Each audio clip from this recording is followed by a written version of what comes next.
चलिए बात कर लेते हैं आफत की बारिश की, जहां छत्तीसगढ़ में मौसम का मिजाज अब बदल गया है।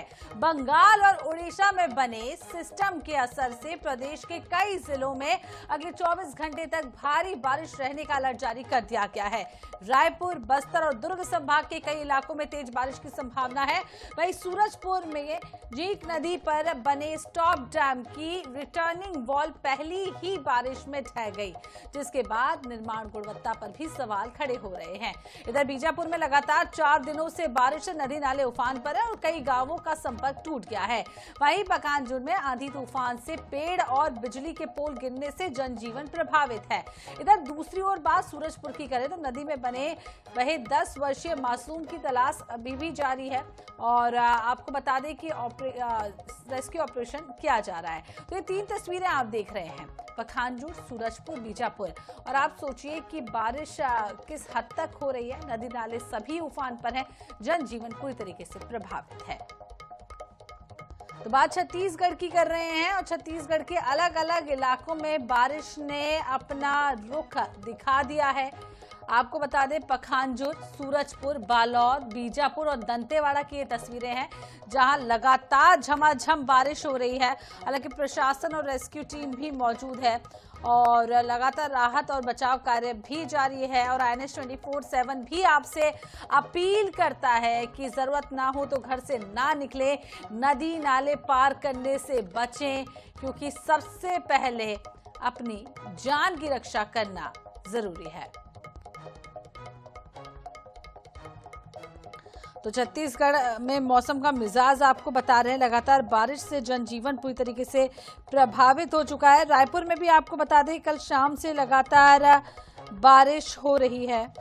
और सीधे आपको बीजापुर लिए चलते हैं, गणेश मिश्रा हमारे साथ जुड़ चुके हैं, उनसे जान लेते हैं बीजापुर का क्या हाल है। गणेश, लगातार झमाझम बारिश हो रही है, जनजीवन कितना प्रभावित, इसके अलावा हम ये भी जान लेंगे निचले इलाके में जो लोग रहते हैं उनको लेकर क्या कुछ प्रशासन की ओर से पहल की जा रही है। देखिए, पिछले 3 दिनों से हो रही लगातार बारिश के कारण बीजापुर जिले के जो अलग अलग इलाकों में स्थित नदी नाले हैं वो उफान पर हैं। इस वक्त मैं बीजापुर से गंगलूर मार्ग पर स्थित चेरपाल नदी पे हूँ।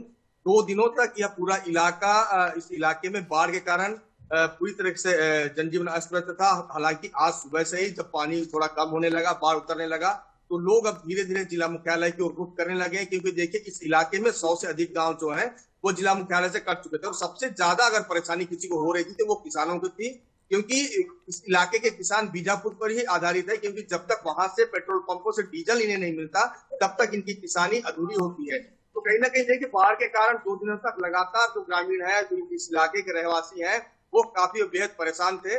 भले ही दूसरी तरफ अगर देखें तो प्रशासन पूरी तरीके से मुस्तैद थी, जवानों की तैनाती की गई थी, राजस्व अमला तैनात था, परंतु जिस तरीके से लगातार जो बारिश हुई थी वो कहीं ना कहीं से इस इलाके के लिए बेहद ही गंभीर स्थिति बनी हुई थी, क्योंकि जो ग्रामीण है वो रोजमर्रा की सामग्री तक के पहुंच से दूर थे। परंतु अब धीरे धीरे स्थिति जो है इस इलाके में सामान्य होने लगा है। जी, तो लगातार हम देख रहे हैं कि धीरे धीरे स्थिति सामान्य, लेकिन हम चाहेंगे कि आप दर्शकों को थोड़ा वहां की स्थिति दिखाएं, कैमरामैन से बोलें कि वो आपके पीछे हम देख पा रहे हैं कि लगातार स्थिति जो है वो खराब बनी हुई है।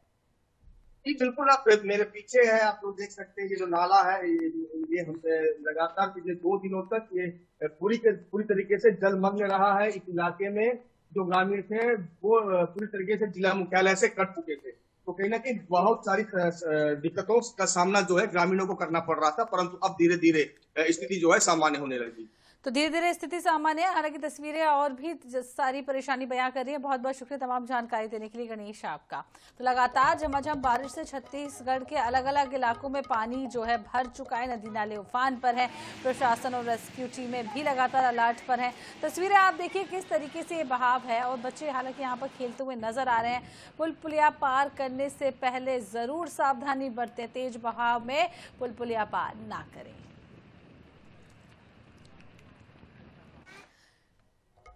चलिए बात बालोद की करते हैं। जिले में लगातार हो रही झमाझम बारिश ने एक और किसानों के चेहरों पर मुस्कान ला दी है, तो दूसरी ओर कई इलाकों में जनजीवन प्रभावित है।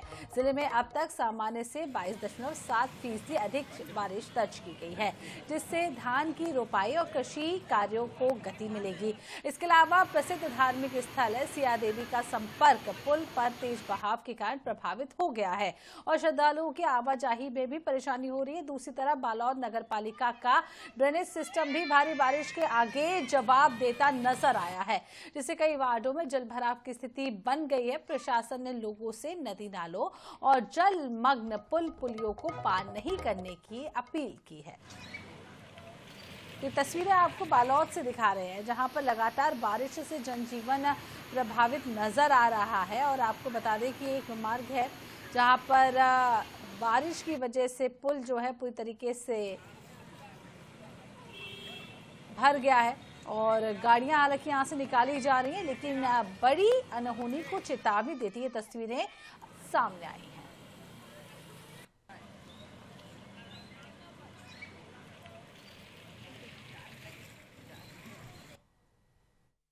लगातार बालोद जिले में हो रही बारिश की वजह से जनजीवन जहां अस्त व्यस्त हुआ है, वहीं पे जो है सिया देवी की बात करें, सिया देवी वाटरफॉल अपने पूरे सबाब पर है। सिया देवी का जो मार्ग है, मुख्य मार्ग, वो संपर्क टूट चुका है। साथ में कई नदी नाले उफान पर है। और जहां तक बात करूं बालोद नगर पालिका का जो ड्रेनेज सिस्टम है वो पूरी तरह फेल नजर आ रहा है।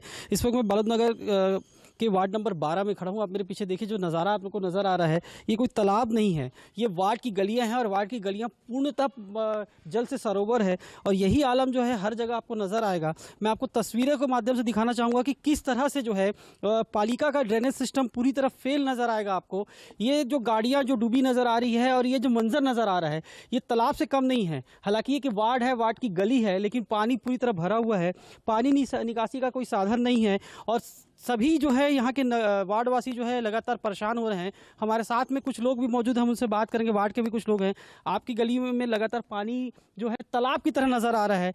क्या समस्या होती है? क्या इस समस्या के लिए किसी से बातचीत हुई थी आपकी? बातचीत हमारा पार्षद है, जब भी ऐसा कुछ रहता है, पानी भर गया, नाली की समस्या, रोड की समस्या, तो हम पार्षद से बात करते हैं, पार्षद को बुलाते हैं और पार्षद से जैसे बात होती है तुरंत आके मुआयना करता है, अपना प्रयास करता है वो जहाँ तक हो सके पानी निकासी या नाली वाली की व्यवस्था। वैसे नाली का काम भी अभी चल रहा है। वार्ड पार्षद भी मौजूद हैं। आपके वार्ड में तालाब का मंजर नजर आ रहा है तो कहने के लिए वार्ड की गलियां हैं, लेकिन गलियां तालाब में तब्दील हो चुकी है। पानी निकासी की व्यवस्था क्यों नहीं बन पा रही है?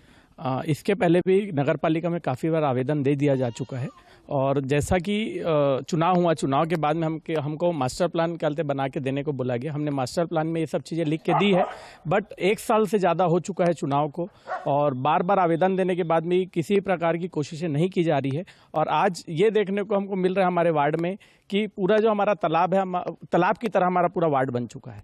और बार बार कहने के बाद भी अगर इस पे अगर नहीं क्या बोलते निराकरण किया जाएगा तो मेरे और मेरे क्या बोलते वार्ड वासियों के द्वारा उग्र आंदोलन नगर पालिका के सामने भी किया जाएगा। तो लगातार हो रही बारिश का जो मंजर है वो कुछ इस कदर है कि जो वार्ड की जो गलियां हैं वो तालाब में तब्दील है। साथ में जो बालोद जिले के छोटे छोटे जो नदी नाले हैं वो उफान पर हैं।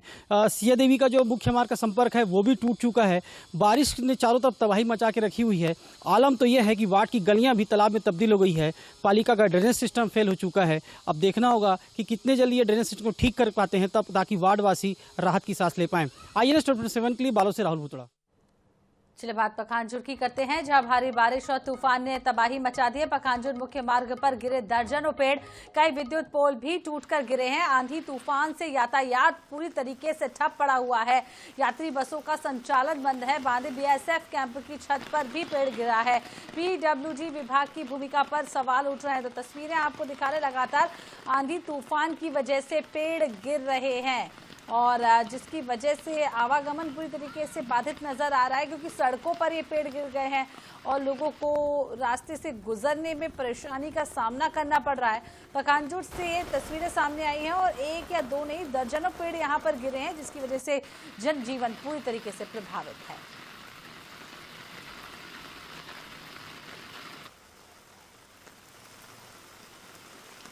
पखानजोर से तस्वीरें सामने आई हैं। बांदे BSF कैंप पर भी पेड़ गिरा और PWD विभाग की भूमिका पर भी लगातार अब सवाल खड़े हो रहे हैं। बारिश का असर और आफत की बारिश जो है वो छत्तीसगढ़ के अलग अलग इलाकों में देखने को मिल रही है। तो विद्युत पोल टूटकर भी गिर गए हैं और बड़ा हादसा हो सकता है। करंट की वजह से जान लोगों की जा सकती है। पीडब्ल्यूडी विभाग पर भी सवाल खड़े हो रहे हैं। लगातार हो रहे मूसलाधार बारिश के चलते जो है परलकोट का जनजीवन जो है अस्त व्यस्त हो चुका है। बीते रात हुए तेज आंधी और तेज बारिश के चलते जो है देख सकते हैं आप मेरे पीछे यहाँ पे जो बड़े बड़े पेड़ हैं मुख्य मार्ग पर जो है पूरी तरह से जो है गिरकर जो है रोड को बाधित कर चुके हैं। बस यही नहीं, आप देख सके तमाम जो स्कूल की गाड़ियां है, पुलिस गाड़ियां है और तमाम तरह के जो वाहन है वो पूरी तरह से जो है आवागमन का ठप हो चुका है। बस यही नहीं, मैं आपको बता दूं इस पूरे स्टेट हाईवे क्रमांक 25 के जो पखांजूर से बांदे तक जो मार्ग है इसमें करीबन जो है भारी मात्रा में जो है पेड़ गिरे हैं, जिसके चलते जो है पूरा जो आवागमन है लोगों का वो पूरी तरह से बाधित हो चुका है।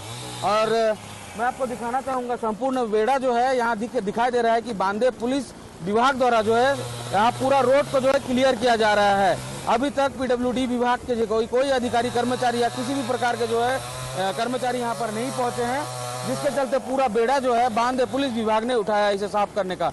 यहाँ तमाम जो गाड़ियां आप देख सकते हैं पूरी तरह से रुकी हुई है। अब देखना यही होगा कब तक जो है यह रोड क्लियर होता है और लोगों का आगमन जो है फिर से शुरू हो सकता है। तमाम तरह के जो बस है वो सुबह से रुकी हुई है, लोगों का जो आवाजाही है पूरी तरह से जो बाधित हो चुका है। सुमित बड़े, INH न्यूज पखांजूर से। और इसी के साथ इस बुलेटिन में फिलहाल इतना ही। बने रहिए INH 24/7 के साथ। दीजिए इजाजत। नमस्कार।